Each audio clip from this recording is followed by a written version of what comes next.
Sveiki visi gimę po dvynio ženklu. Pasižiūrėkime, kas jūsų laukia ateinančią savaitę, tai yra laikotarpį nuo balandžio 14 iki 20 dienos.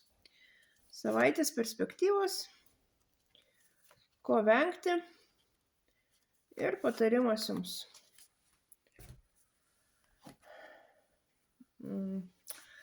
Ateinančią savaitę panašu, kad dvyniam atsivers naujos galimybės, nauji horizontai, kils naujų planų, naujų idėjų. Tiesiog visi keliai jums bus atviri. Naudokitės progą.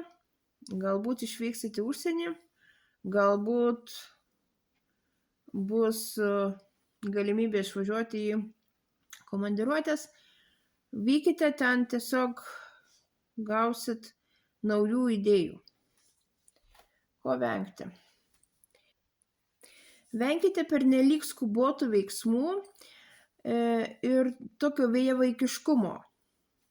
Truputėlį daugiau atsakomybės savo veiksmams prisiimkite. Ir patarimas jums. Viską labai logiškai ir šaltų protų apgalvokite. Nesiblaškykite, viską suplanuokite laiptelis po laiptelio.